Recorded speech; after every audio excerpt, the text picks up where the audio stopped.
Hello guys, मेरा नाम है शिवम। मेरा नाम है अनु। तो इमरान प्रतापगढ़ी जो है, उनकी जो सांसद इमरान प्रतापगढ़ी, ठीक है, उनकी फरमाइश आ रही थी कि भाई इनकी वीडियो पे रिएक्शन दो, ठीक है। तो वीडियो स्टार्ट करते हैं। ये किसने कह दिया तुमसे कि बस पंचर बनाते हैं। एक गाली जो हर दिन हमें दी जाती है, एक तंज जो हर दिन हम पे किया जाता है, में कहीं ना कहीं ये पिघला हुआ शीशा आपके कानों तक आता है। जब एक गाली हमको दी जाती है कि तो पंचर बनाने वाले लोग।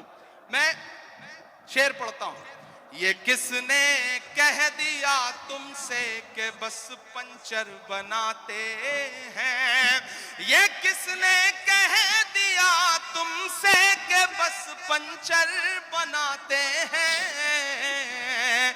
वतन पर हंस के कट जाते हैं, ऐसे सर बनाते हैं। उसको ही कहते हैं ज़मीर। तुझको जिस चीज के बदले में मिली है दुनिया, तुझको मालूम नहीं तख्त पे बैठे हुए शख्स किस हिकारत से तुझे देख रही है दुनिया। हमारा मसला यह है कि हम ही को कातिल कहे कि दुनिया हमारा ही कत्ले आम होगा। बिल्कुल, हम ही कुएं खोदते फिरेंगे, हम ही से सबूत मांगे हराम होगा। और अगर यही जहनियत रही तो मुझे ये डर है कि इस सदी में न कोई अब्दुल हमीद होगा, न कोई अब्दुल कलाम होगा। मैं बड़ी जिम्मेदारी के साथ बात कह रहा हूं कि आज की इस मुश्किल सियासत के दौर में, जहां सच बोलना एक गुनाह की तरह माना जा रहा है, ऐसे में एक नौजवान ने आपके हक में सच्चाई के साथ आवाज उठाना अपनी जिंदगी का मकसद बनाया हुआ है। आप कभी भी पार्लियामेंट की कार्यवाही देखते हैं तो राज्यसभा में आपकी आवाज बनकर जो नौजवान गूंजता हुआ आपको नजर आता है। हर मौके पर आपकी हिमायत में अपनी आवाज का परचम लेकर जिस तरह से आपके लिए लड़ता हुआ नजर आता है, वो नौजवान है जिसके मिसरों पर दुआएं देकर आपने उसे ताकत दी थी। वो शायर है जिसे इमरान प्रतापगढ़ी आपने बनाया था, और इमरान प्रतापगढ़ी को आपकी दुआओं ने राज्यसभा तक का सफर कराया। अखिल भारतीय कांग्रेस कमेटी के अल्पसंख्यक विभाग के राष्ट्रीय चेयरमैन और राज्यसभा के सांसद भाई इमरान प्रतापगढ़ी को इस वक्त मैं हिंदुस्तान के एक जिम्मेदार शायर के तौर पर माइक पर आवाज दे रहा हूं, गुजारिश कर रहा हूं तशरीफ लाएं, शायर के तौर कलाम से नवाजें। और इमरान भाई से एक बात कह रहा हूं कि इमरान भाई, जब आप संसद में बोलते हैं तो अक्सर आपका माइक बंद कर दिया जाता है। ये मुशायरे का माइक है, यहां से सच बोलना आपके लिए कल भी आसान था और आज भी आसान है। जोरदार तालियों से इस्तकबाल कीजिए जनाब इमरान प्रतापगढ़ी माइक। बिल्कुल, आज के टाइम में ना सच बोलना बहुत मुश्किल हो गया है, बहुत मुश्किल। जैसे आरटीआई आई थी एक ऐसे उसमें कि भाई सरकार और जो टैक्स पेयर है उनके बीच में एक वो रहेगा कि हैं हमारा पैसा कहाँ यूज है, हम पूछ सकते हैं, वो सब कर सकते हैं, राइट टू एक्सप्रेशन है, राइट टू स्पीच है। हैं आज के टाइम में बहुत मुश्किल है एक सच बात को भी सच बोलना, है ना। क्योंकि ऐसा नहीं है कि पुलिस कुछ कर देगी या वो कुछ कर देगी, लोगों का ब्रेन वॉश ऐसा हो चुका है ना, कि लोगों को नहीं पता कि हमको क्या करना है। अगर उनको पता चला ना कि किसी ने ऐसा बोल दिया है, भले वो झूठ भी हो, और वो लोग कुछ भी कर सकते हैं आज के टाइम में, ठीक है। तो सच बोलना भी एक बहुत वो हो गया है आज के टाइम में। मैं जितेंद्र भाई के लिए पहले 4 मिसरे पढ़ना चाहता हूं। जितेंद्र भाई, दायरे में सिमट के आया है। जितेंद्र भाई इधर आइए, ऐसे काम नहीं चलेगा, आप इधर आइए। दायरे में सिमट के आया है। उस दौरान मुझे लगा था कि मैं कैंपेन में आ जाऊंगा, लेकिन अनफॉर्चुनेटली उस समय इतना ज्यादा प्रोग्राम थे, लेकिन मैं वहां दुआ कर रहा था। और जिस दिन रिजल्ट आया, मेरी नजरें सबसे पहले इस सीट पर थी, और अल्हम्दुलिल्लाह इतनी बड़ी जीत मुंब्रा की आवाम ने आपको दी है, तो मुंब्रा की आवाम का भी शुक्रिया। मैं पहले 4 मिसरे पढ़ दूं, फिर शायरी सुनाऊंगा आपको। कि दायरे में सिमट के आया है, हर रवायत से हट के आया है। आंधियों को जरा खबर कर दो, आंधियों को जरा खबर कर दो, शेर वापस पलट के आया है, शेर वापस पलट कौन है वो, के नेता है कोई? आया है। बहुत शुक्रिया, बहुत मोहब्बतें। ये हक था जो मैं इलेक्शन कैंपेन में नहीं आया था तो मुझे भीड़। अदा करना था, मैंने वो पूरा कर दिया। अब कोशिश करता हूँ 10-15 मिनट आपके सामने रह लूं और आपको कुछ शायरी सुना सकूं। एक नज्म सुनाता हूँ, बहुत खूबसूरत मुशायरा है। मुबारकबाद आप सारे लोगों को कि जख्म पे जख्म खा के निकले हैं। क्या कहना, वाह वाह वाह। हाँ मगर मुस्कुरा के निकले हैं। एक दिन पार्लियामेंट में हम सारे लोग आवाज उठा रहे थे नदीम भाई, जी भाई, एक मुद्दे पर। एक साथ पार्लियामेंट की हिस्ट्री में 146 मेंबर ऑफ पार्लियामेंट सस्पेंड किए गए क्योंकि हम मुद्दों पर आवाज उठा रहे थे। लोकसभा और राज्यसभा के 146 सांसद। तो जब मैं बाहर निकला तो पार्लियामेंट के बाहर मीडिया के साथी खड़े थे, उन्होंने कहा हो गए सस्पेंड, आ गया मजा। तो हमने उनसे कहा कि अगर आज सस्पेंड ना हुए होते तो हमें ऐसा लगता कि हमारा नाम बुज़दिलों में लिखा जा रहा है। आज सस्पेंड होके आ रहे हैं तो लग रहा है कि हम बहादुरों में शामिल हैं, हमें जो करने के लिए यहाँ भेजा गया है वो कर रहे हैं। तो बोले आप शायर हैं, शायरी की जबान में बताइए। मैंने वही एक नज्म कही, मैं सुनाता हूँ, फिर एक दो नज्मों की फरमाइश है वो सुना दूंगा कि जख्म पे जख्म खा के निकले हैं, हाँ मगर मुस्कुरा के निकले हैं। सर झुकाने का हुक्म जब आया, तैयार रहना मुमरा वालों, सर झुकाने का हुक्म जब आया और भी सर उठा के निकले हैं। नारे हक लगा के निकले हैं, नारे हक लगा के निकले हैं कि हर सितम का जवाब आएगा, हर सितम का जवाब आएगा, देखना इंकलाब आएगा। मेरा ईमान, मेरा यकीन बोल रहा है इन मिसरों में, पीछे तक एक एक हाथ को कसम देता हूं कि खामोश नहीं रहेगा। आपकी तालियों का शोर चौथे मिसरे पे दिल्ली तक जाना चाहिए, जो मैं हिम्मत आ गया, दिल्ली तक आ गया कि हर सितम का जवाब आएगा, देखना इंकलाब आएगा। अच्छे दिन का किए थे जो वादा, तैयार रहना, अच्छे दिन का किए थे जो वादा, उनका दिन भी खराब आएगा, उनका दिन भी खराब आएगा। झूठ के हाकिमों के चेहरे पर आईना हम दिखा के निकले हैं, नारे हक लगा के निकले हैं, नारे हक लगा के निकले हैं। जितेंद्र भाई, जब इलेक्शन चल रहे थे तो मैं सोच रहा था कि इस बार जब 26 जनवरी का मुशायरा होगा तो हुकूमत बनेगी और जितेंद्र भाई एक पावरफुल कैबिनेट मिनिस्टर बनकर के हुकूमत का हिस्सा होंगे, लेकिन रिजल्ट हम सबके मन के मुताबिक नहीं रहा। आप सबके मन में भी बेचैनी दिल्ली का। मैं 4 मिसरे पढ़ देता हूं, फिर उसके बाद एक नज्म सुनाऊंगा फलस्तीन की, जिसके लिए मुझे साथियों का हुक्म है। मैं 4 मिसरे पहले पढ़ता हूं। वो कहते हैं सियासत की जमीनों ने हराया है, वो कहते हैं सियासत की जमीनों ने हराया है। पता है सांप वाली आस्तीनों ने हराया है, पता है सांप वाली आस्तीनों ने हराया है। भला किस तरह खुद को मान लूं हारा हुआ यारो, हमें मालूम है हमको मशीनों ने हराया है, हमें मालूम है हमको मशीनों ने हराया है।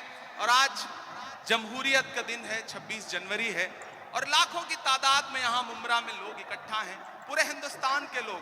मैं जितेंद्र भाई से बैठे हुए कह रहा था कि मुंब्रा सिर्फ मुंब्रा नहीं है, मुंब्रा अपने आप में पूरा हिंदुस्तान है। हिंदुस्तान के हर शहर का आदमी मुंब्रा में रहता है।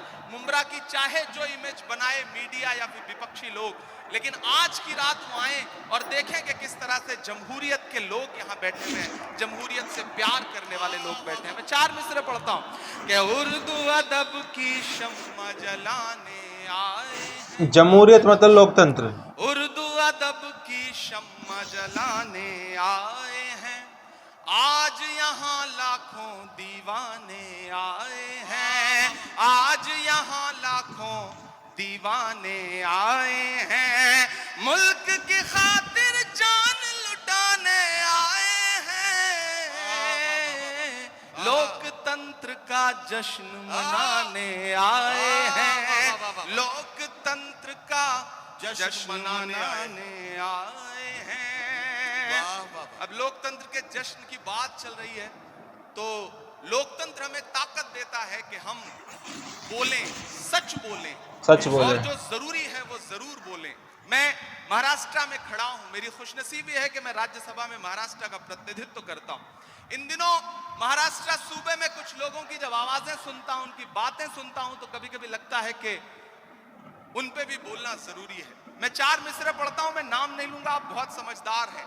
अगर आपको लगे कि वही पुराना इमरान बोल रहा है जिसके लिए आप, जिसकी शायरी के लिए आप दुआएं करते थे, तो मुझे दुआएं देना कि हद से ज्यादा बातें करते रहते हैं, हद से ज्यादा बातें करते रहे, हद से ज्यादा बातें करते रहते हैं, पद से ज्यादा बातें करते रहते हैं, आपके सूबे में भी कुछ 1.5 फुटिया लोग, बड़े समझदार लोग हैं, तैयार रहिएगा, कोई हाथ खामोश नहीं रहना चाहिए अगले मिसरे पर, कि हद से ज्यादा बातें करते रहते हैं, पद से ज्यादा बातें करते रहते हैं, आपके सूबे में भी कुछ 1.5 फुटिया लोग, कद से ज्यादा बातें करते रहते हैं, कद से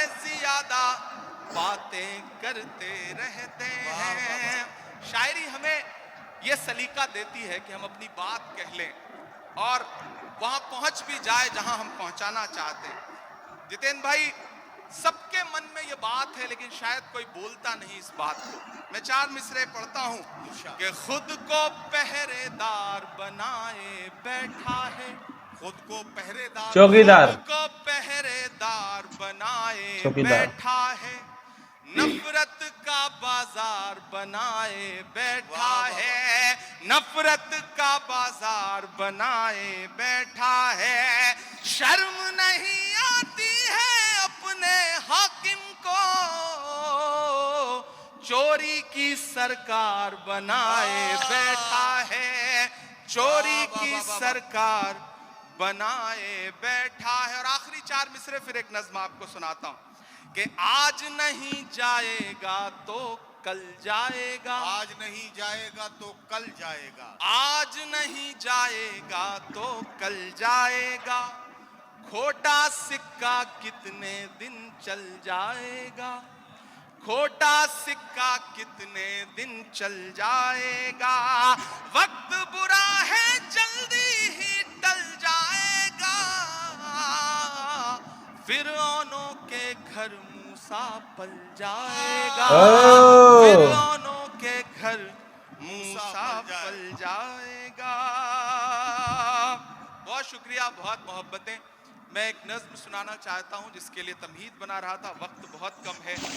हमारे सदर मोहतरम भाई साहब जितेंद्र भाई, सोनू हाशमी, गुड्डू साहब, और खुसूसी तौर पे मैं अपने साथी दोस्त शमीम साहब को बहुत मुबारकबाद दूंगा।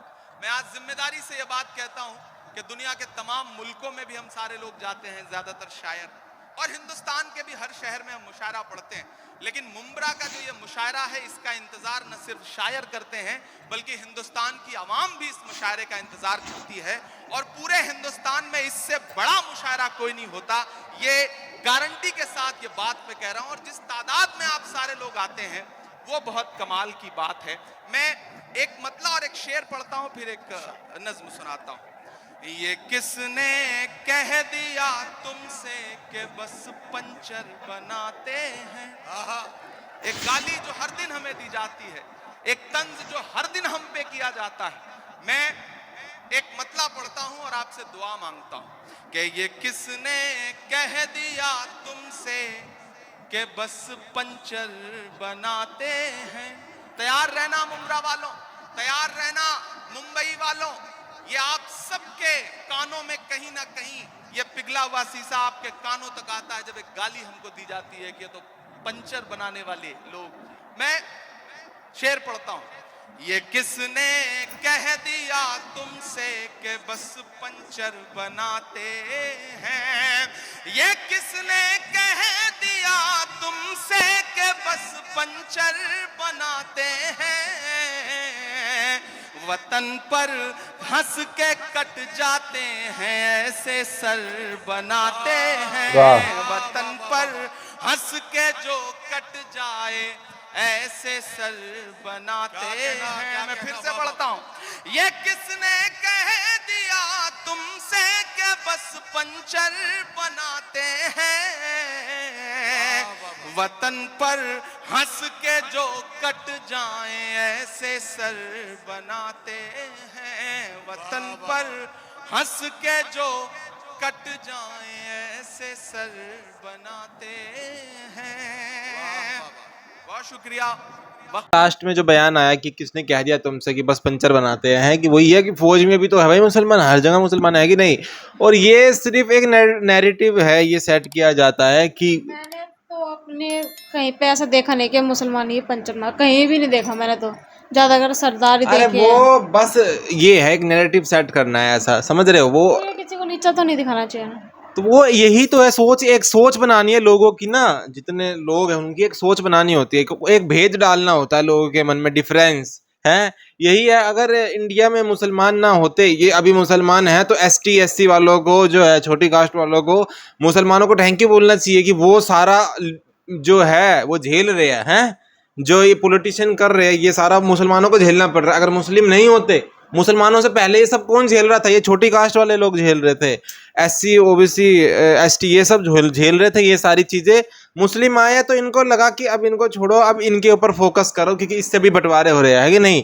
तो अब मुसलमान, किसी को मुसलमानों से कोई प्रॉब्लम नहीं है, बीजेपी को भी कोई प्रॉब्लम नहीं, किसी भी पार्टी को जो है मुसलमानों से कोई प्रॉब्लम नहीं है, ठीक है ना। कांग्रेस को, बीजेपी को, आम आदमी को, किसी से भी नहीं है। बस ये है कि डिफरेंस क्रिएट करना है ना, तो कुछ ना कुछ तो चाहिए करने के लिए, तो भाई मुसलमानों के ऊपर फोकस किया जाए, बस ये है।